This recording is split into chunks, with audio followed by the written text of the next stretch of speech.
Hey, what's up, friends? Welcome back to the channel. As always, my name's Anton, and today we're going to be doing something brand new on the channel. So we got Poets of the Fall, and this is a big shout out to Daphne for requesting this one, and also to Sharon, because this has been a band that Sharon, I know you've been talking about that you love these guys. I think you actually said these are one of your favorite bands.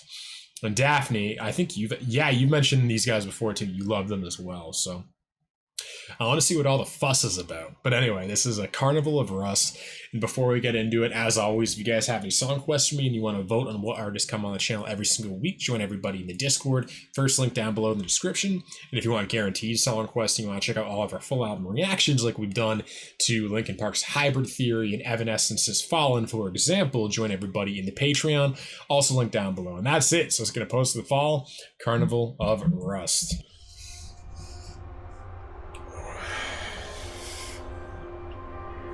No more pausing, I promise, alright?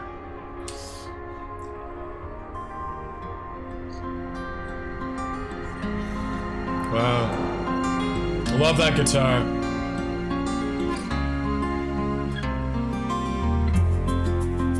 Do you breathe the name of your Savior in your hour of need? Dramatic voice.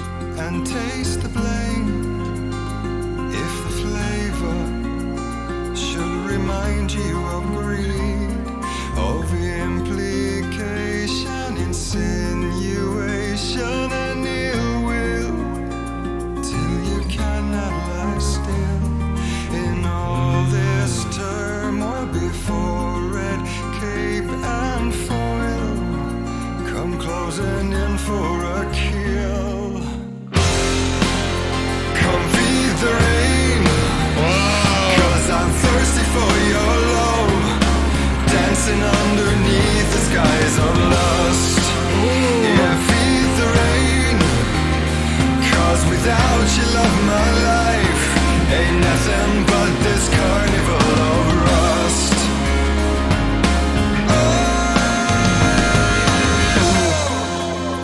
Alright, I'm breaking my promise, but this has to be stated.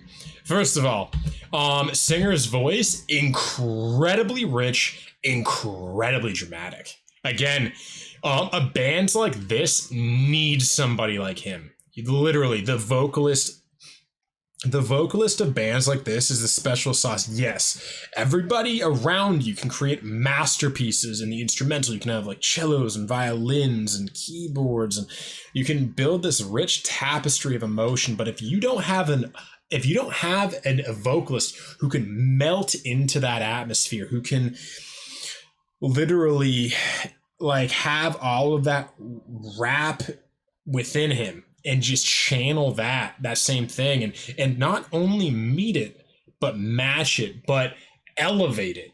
It's like you need a dramatic vocalist to just do this. He's like he also has a fantastic voice. His vocal control, fantastic. Also, one thing I really value about his vocal tone is that he's very dramatic, but not overly dramatic. Like you know what I mean? Like sometimes opera or sometimes you can be so dramatic it pulls you out of the experience because it's almost self-indulging in how dramatic it is. It's like it's not about, you know, again, for me, it's all about the melody. It's all the almighty melody, right? You know what I mean? I want that open note. I want to feel that emotion, right? And sometimes the drama can overtake that. But I love how this is like drama and musicality in equal measure. You know what I mean? He's an amazing singer without the drama, and he would be very talented at the drama even if he didn't have the singing ability, but he has both, and that elevates the entire thing. But let's go back 15 seconds. The rain, cause without you love my life ain't nothing but this carnival of rust.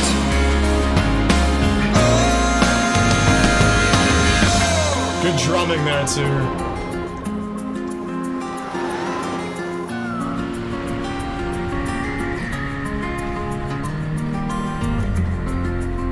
Wow.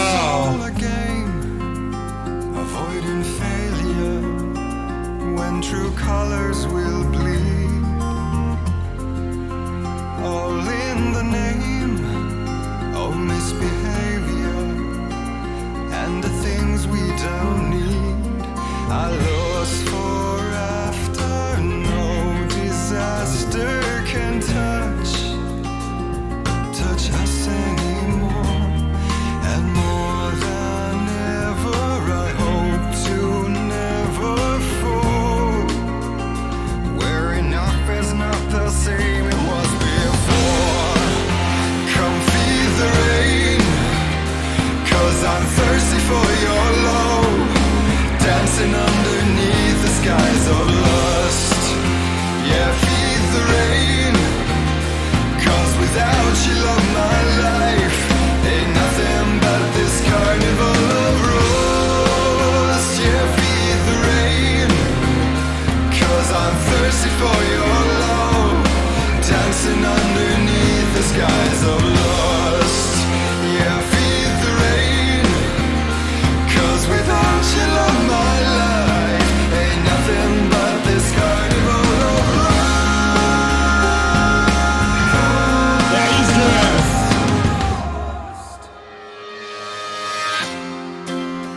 Don't walk away, don't walk away.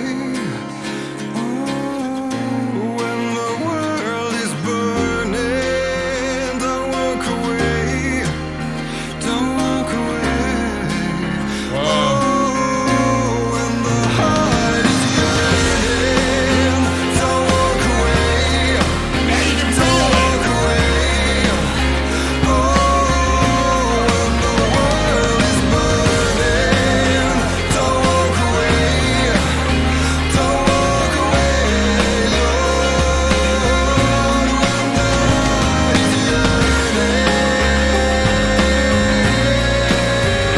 I got fucking chills.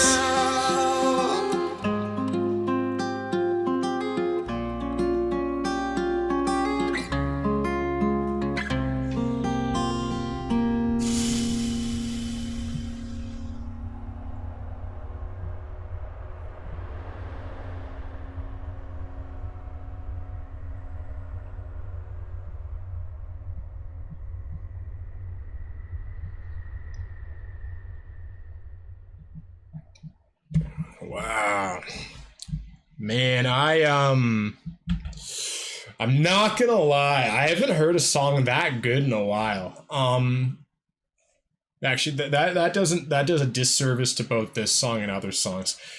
I haven't heard a song this special in a while, because I've listened to some great songs lately. You know what I mean? Like, we're doing the Daughtry record right now for our full album reaction. That album is absolutely fantastic. But this stuff is different. I put this stuff in a different category. This is where I put artists like Peter Gabriel, Tori Amos, Kate Bush, Nightwish. These are different kinds of artists, and they're not competing in the same space that other artists are. They're just not. These are different things. These are different experiences. These guys create experiences. This is not a song. This is a sonic experience using imagery, using the voice, using instrumentation. It's different than a song. Like a song, a lot of the time, and you know, I even have to think about this more because this is way deeper than what it comes across at first. But when I think of a song, I think of this like noticeable array of components: a verse, a chorus, a bridge. A song is a thing that like hangs music on top of it. You know what I mean? It's like a skeleton.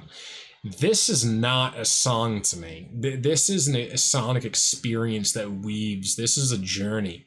I couldn't tell you, like, I know what the chorus of this was, but this song so effortlessly bobbed and weaved and lived and breathed that the way it would flow between verse and chorus and pre-chorus and or whatever, I can't tell you if there was a post-chorus, if there was a pre-chorus. I can't even tell you exactly what the verses structure was because the song was so seamless. It was this evolving, living thing, this entity, and it was brilliant. Yeah, this was brilliant. How this song built. And just, yeah, stuff like this is different. I think that, and there's so little of this. There's so little Night Wishes in the world. Poets of the Falls, Tori Amos's, Kate Bush's, that when you find them, you hold on to them so dearly because you realize that this world would be much more dead without them. You know what I mean? All music, most music is beautiful. Most music adds something to life. But there's something about music like this highly creative, the drama, the theater, it kind of feels like a sonic embodiment of like a Shakespeare play or like a play, you know what I mean? Broadway. There's just something artistic about this that I don't often sink my teeth into, and I almost don't want to listen to this very much.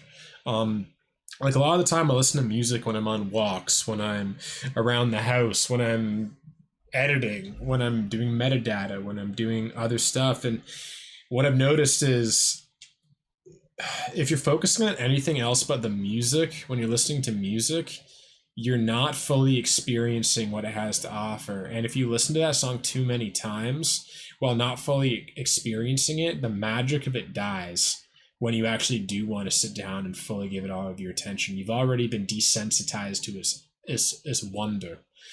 And that's why special songs, special movies, special video games, special books, you almost don't want to indulge in too often because the first time they touched you was so sacred.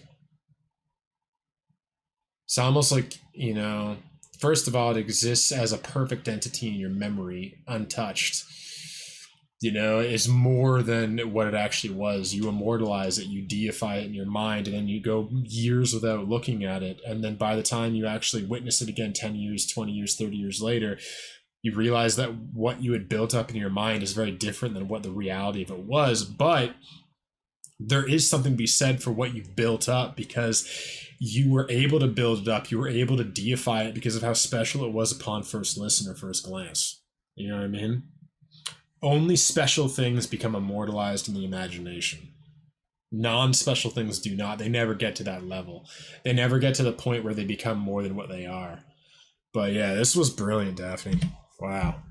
Let's see if let's jump into lyrics here. This might be a bit of a longer video. This is already 14 and a half minutes.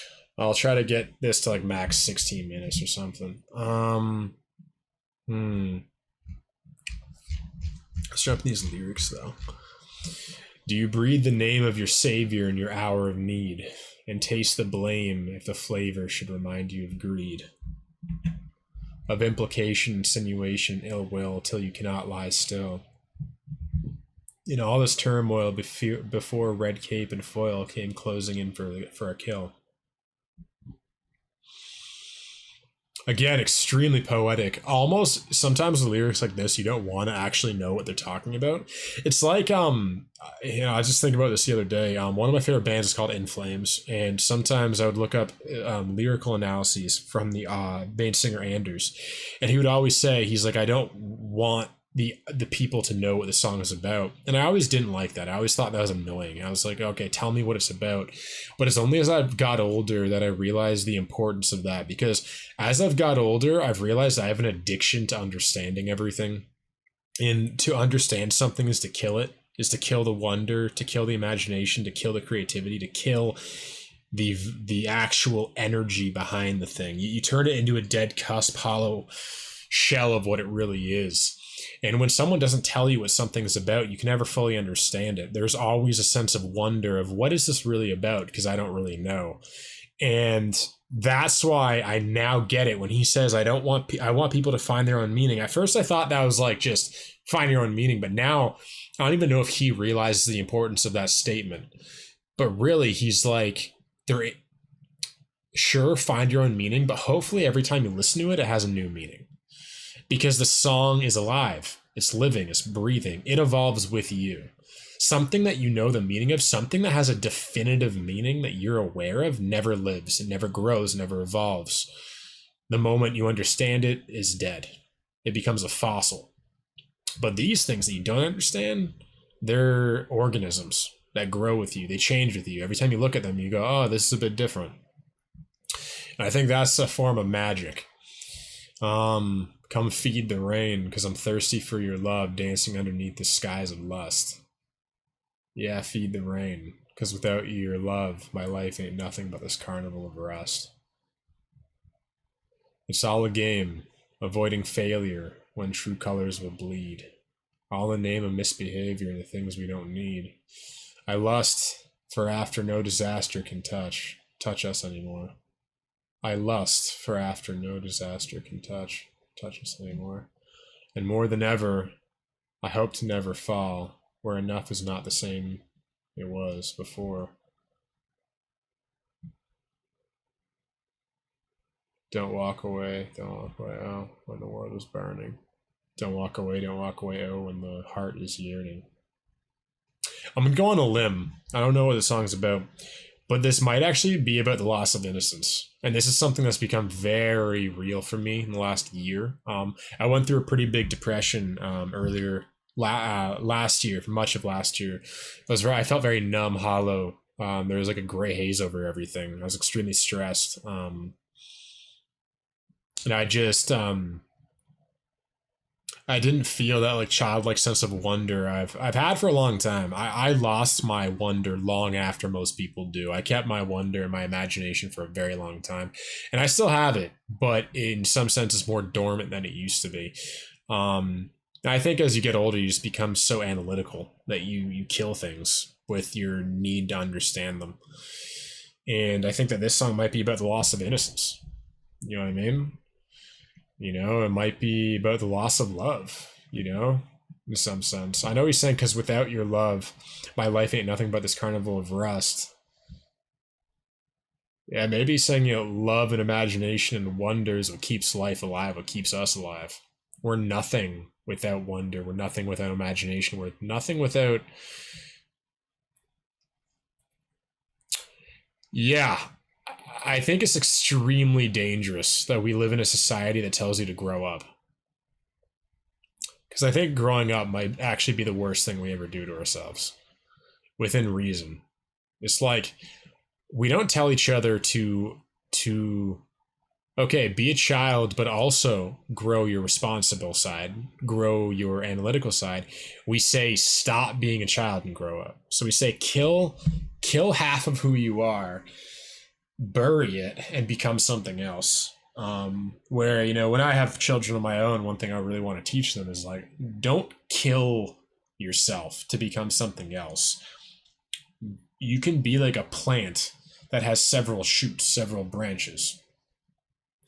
You can be multifaceted. You don't have to abandon a part of yourself to be something else. And life ebbs and flows. Sometimes you're a child for a couple months. That part of you is really out. And then sometimes, you develop another part of yourself. And I think I'm right now just realizing what life becomes when you sacrifice your innocence, your imagination. I've been thinking about that a lot. I've been thinking about, how do I find again that part of me that gets so immersed and lost in things. And maybe part of me is I'm addicted in some sense to being the one with answers. I've kind of taken on that identity because it makes me feel valued, safe, makes me feel something, because we all have a core wound in us that we don't feel like we're enough. We don't feel like we're lovable. So we constantly have to prove to ourselves and everyone around us that we're capable of being loved.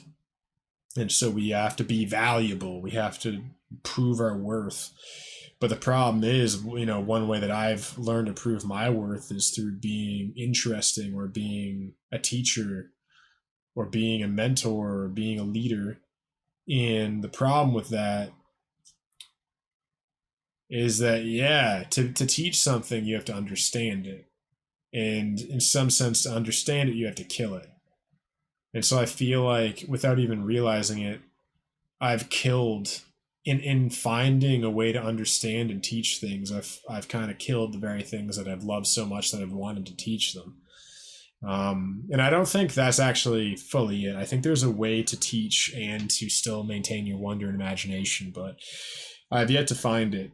I'm still trying to find that balance in myself, you know? But anyway, brilliant song, Daphne and Sharon. This is amazing. And what are your favorite Poets of the Fall songs? Let me know down below. And lastly, I want to give a big shout out to my tier 3 patrons. So we got Adam, Amber, Abraham, Brianna, Daphne, Francis, Gage, Kelly, Laura, Melissa, Russ, Sharon, and David. So shout out to all of you guys. I'll see everybody again tomorrow. I love you.